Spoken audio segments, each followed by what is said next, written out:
Thank you, Mr. President, and thank you to my ranking member and friend, the Senator from Maryland, for those kind words. I'd like to first ask unanimous consent for Michael Pasquale, who's a fellow in my office, to have floor privileges during today's session. Without objection. Mr. President, I rise to discuss this debate, the Iran deal. We've not had a national security issue during my time in the Senate that has received so much attention on the floor in committees and on the floor of this body as this, and that's appropriate.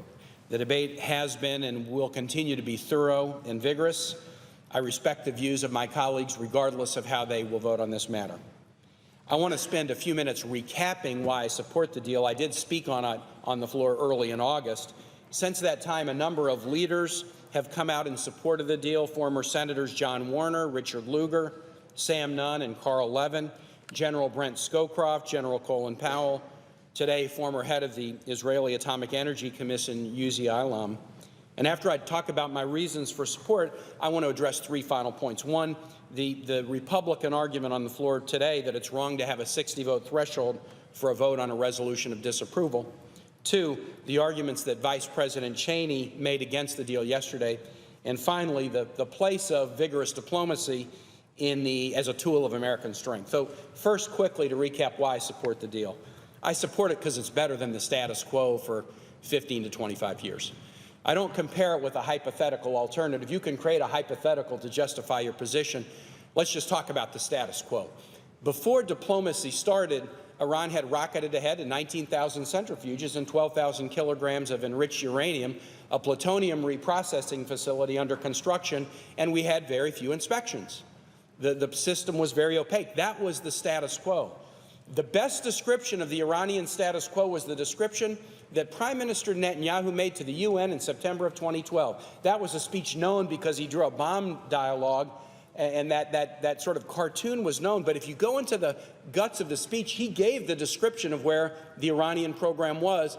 And then he concluded, and he said this: I want to thank the international community because the sanctions you have imposed together have hurt the Iranian economy. But, and here is the quote, we have to face the truth.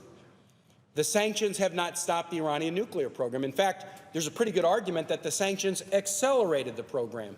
And so if we go back to the status quo, it's an accelerated program with 19,000 centrifuges and enough enriched uranium for multiple weapons. What we get with this deal, for 15 years disabling 2/3 of the centrifuges, for 15 years rolling back enriched uraniums to 300 kilograms, not even enough for one weapon, for permanently disabling the plutonium facility, for 25 years enhanced inspections more than any nation has to comply with.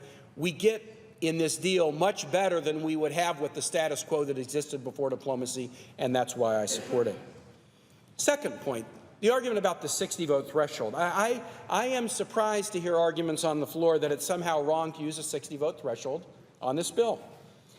When I was in my first 2 years in the Senate and in majority, the 60-vote threshold was used on everything. Immigration, minimum wage, turning off the sequester. Sometimes we exceeded the 60-vote threshold. Many times we exceeded 50 votes, but we couldn't get to 60 on minimum wage. We couldn't get to 60 on turning off the threshold, but there was an insistence we need to get to 60 votes. I can't think of a single issue of importance in my first 2 years in the Senate where the 60-vote threshold wasn't invoked.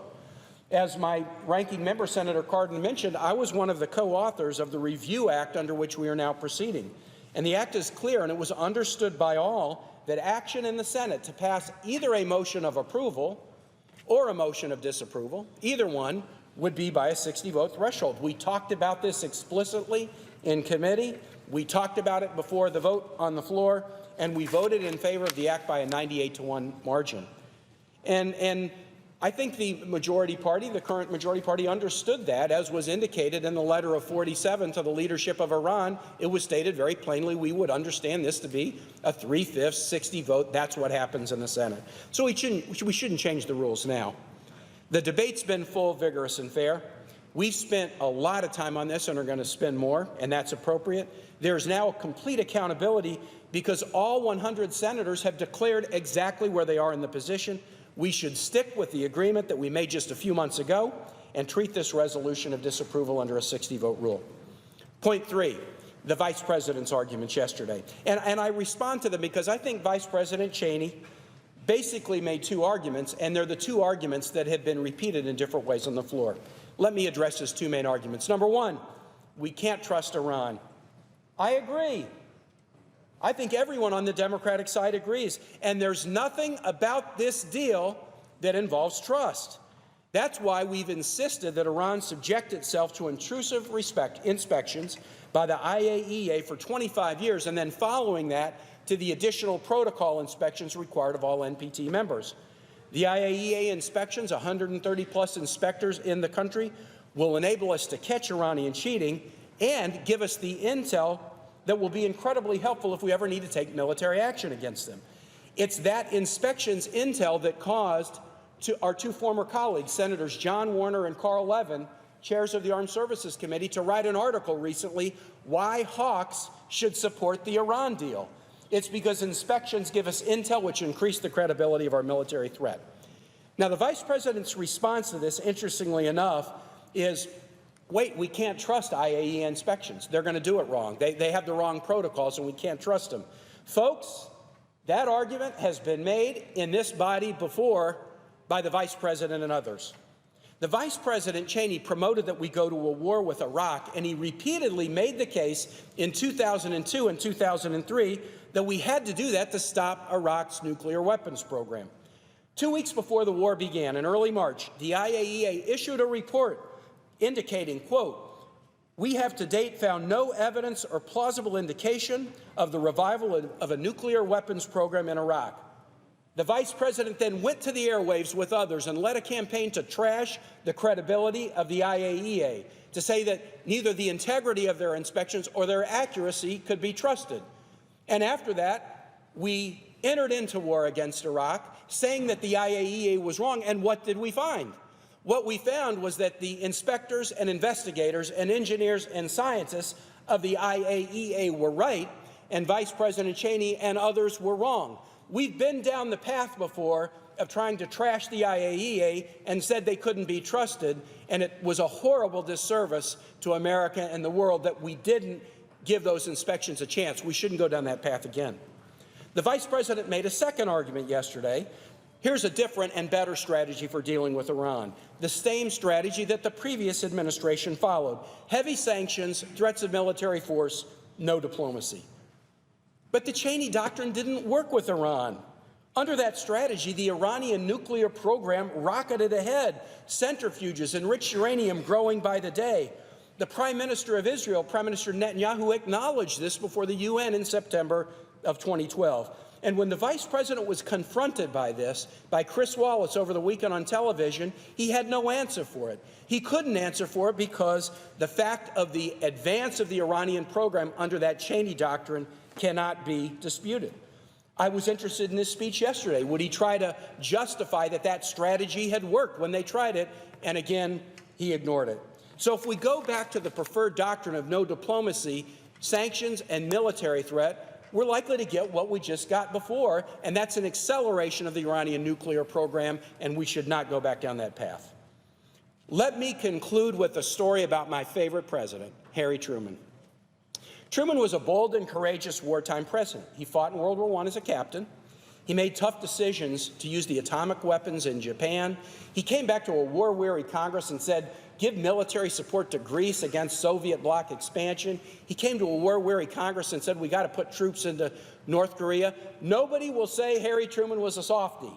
He had military bona fides. Truman also was the president that made sure that America was the first nation to recognize the state of Israel, and he always held that as one of his proudest accomplishments, and it's one of the reasons that he's my favorite president.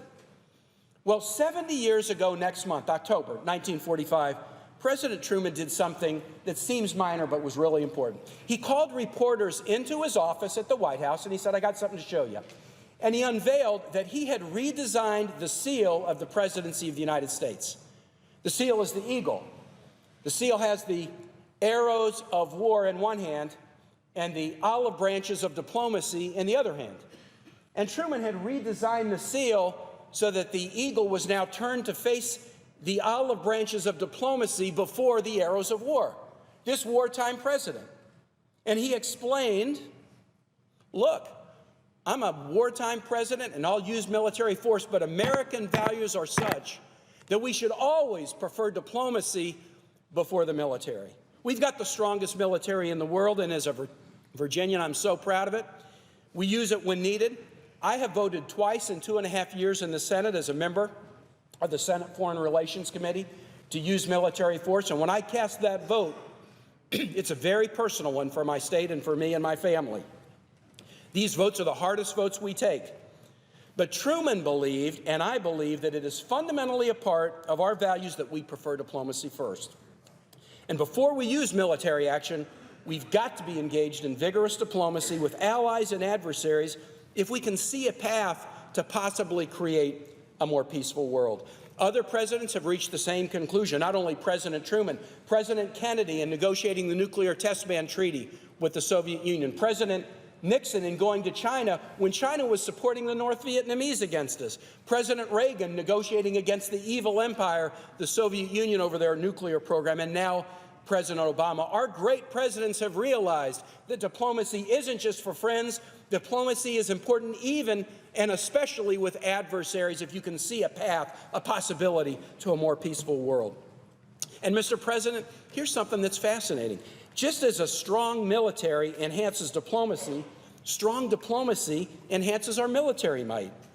And that's true in this case. If we do a deal, we get an Iranian pledge that they will never pursue, develop, or acquire nuclear weapons, caps on their program for 15 years, and inspections forever. These tools will increase our intelligence. They will increase our legal justification to take military action if they break the pledge that's in paragraph 1 of the agreement. And it will also increase the likelihood that America will have global support if military action is necessary. But what if we walk away from diplomacy now? We lose the military intelligence that inspections will give us. We give up a clear legal justification for military action if, God forbid, we should need it. And we weaken the likelihood that other nations will support military action if it's necessary. In this case, diplomacy strengthens, not weakens, the American credibility of our military threat. Trying diplomacy here will keep the world's attention on Iranian behavior. Walking away from diplomacy here will put the world's attention on American negotiating tactics and why we decided that we would rather go it alone. I believe the Article I branch should send the message that we value diplomacy as a first option, just as President Truman did 70 years ago. And with that, Mr. President, I yield the floor.